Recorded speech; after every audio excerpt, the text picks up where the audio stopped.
Selamat siang semuanya, perkenalkan saya Larasati.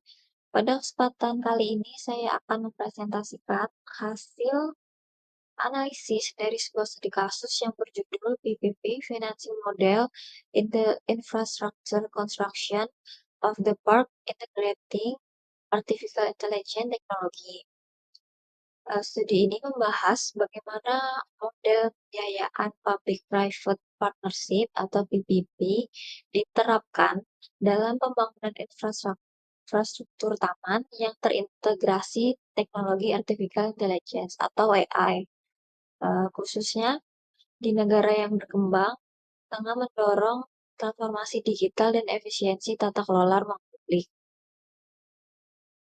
Masuk pada deskripsi proyek, proyek ini merupakan pengembangan Taman Industri Digital berbasis kecerdasan buatan atau AI di Shandong, Tiongkok, yang mencakup area luas 8,5 km persegi dengan nilai investasi sebesar 15,3 miliar yuan. Proyek ini dirancang untuk mendukung digitalisasi kawasan industri melalui integrasi teknologi seperti AI, IoT, dan Big Data.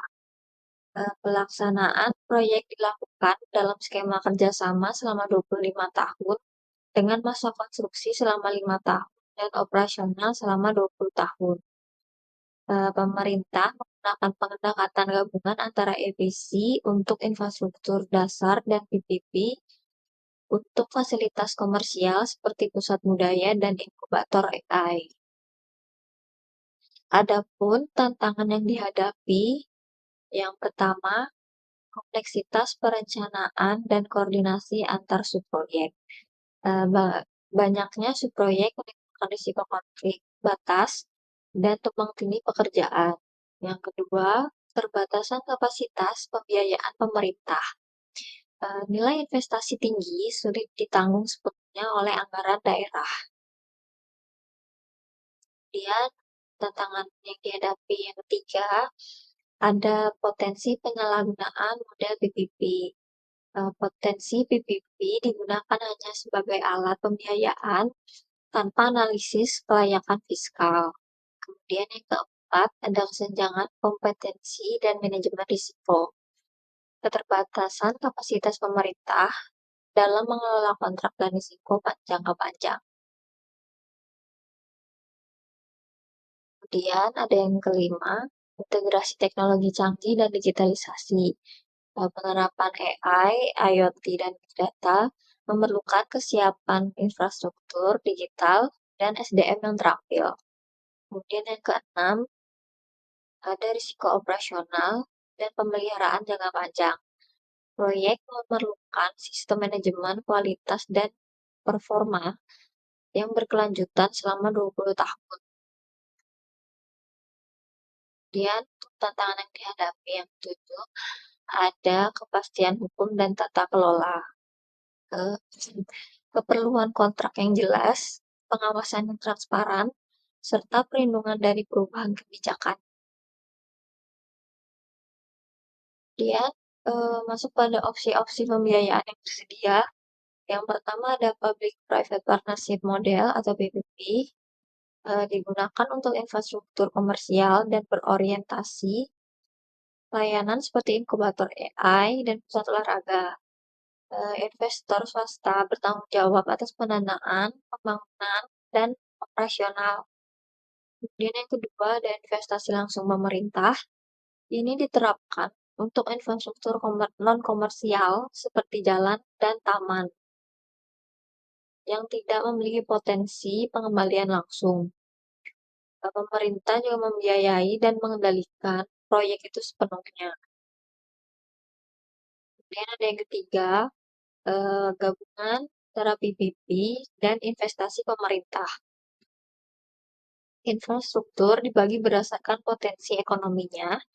Pada bagian EPC dan PPP dijalankan secara paralel oleh mitra yang sama untuk efisiensi dan integrasi pekerjaan. Kemudian yang keempat ada VTS, yaitu pemerintah memberikan subsidi untuk proyek yang tidak sepenuhnya menguntungkan agar tetap layak dan dapat dijalankan tanpa beban fiskal berlebih. Kemudian, untuk opsi pembiayaan yang tersedia yang kelima, ada penyertaan modal pemerintah atau equity injection. Itu pemerintah menjadi pemegang saham dalam perusahaan proyek, memiliki hak suara dan hak veto untuk memastikan kepentingan publik tetap terjaga. Kemudian yang keenam, ada structured financing and collateral based lending. Ini pendapatan masa depan proyek yang dijadikan tanggungan untuk memperoleh pendanaan dari lembaga keuangan. Pendekatan ini meningkatkan fleksibilitas keuangan proyek. Dan untuk opsi pembiayaan yang tersedia yang terakhir, ada mixed use development with commercial rights. Proyek ini diberi izin untuk memanfaatkan sebagian kecil lahan untuk fungsi komersial atau maks 15% dari luas bangunan. Gunanya untuk mendukung arus kas tanpa mengganggu fungsi publik. Kemudian masuk pada keputusan akhir yang diambil. Yang pertama ada strategi gabungan EPC dan PPP sebagai solusi optimal. EPC, pemerintah memutuskan menggunakan model gabungan antara EPC dan PPP untuk menyeimbangkan antara kontrol atas aset publik dan efisiensi dari sektor swasta. Infrastruktur komersial ini seperti jalan dan utilitas dibiayai melalui EPC. Sedangkan untuk fasilitas yang berorientasi pendapatan seperti inkubator AI dan pusat budaya dikembangkan melalui PPP. Dan yang kedua ada evaluasi kelayakan melalui value for money atau FVM. Keputusan ini berdasarkan hasil dari evaluasi FVFM yang dilakukan oleh tim ahli. Proyek memperoleh skor 85,36 poin, jauh di atas ambang batas minimal kelayakan sebesar 60 poin, yang menandakan bahwa secara kualitatif proyek ini memberikan manfaat yang lebih besar dibandingkan dengan model konvensional. Masuk pada poin yang ketiga, ada parameter keuangan mendukung keputusan. Analisis finansial menunjukkan bahwa proyek layak secara ekonomi. Nilai internal rate of return atau IRR setelah pajak mencapai 4,3% dan IRR pada modal sebesar 4,23%. Angka ini menunjukkan bahwa proyek cukup menarik bagi investor swasta serta menjamin keberlangsungan pembiayaan jangka panjang. Kemudian yang keempat, ada inovasi dalam struktur kepemilikan dan operasi. Pemerintah tidak hanya bertindak sebagai regulator, tetapi juga sebagai pemegang saham dalam perusahaan proyek. Dengan memiliki lebih dari sepertiga saham dan hak veto, pemerintah menjaga agar keputusan strategis tetap berpihak pada kepentingan publik. Selain itu, proyek diberi ruang untuk mengelola fungsi komersial terbatas dengan maksimal 15% dari luas bangunan untuk menambah arus kas tanpa mengganggu fungsi sosial. Kemudian yang kelima ada komitmen terhadap prinsip tata kelola yang baik.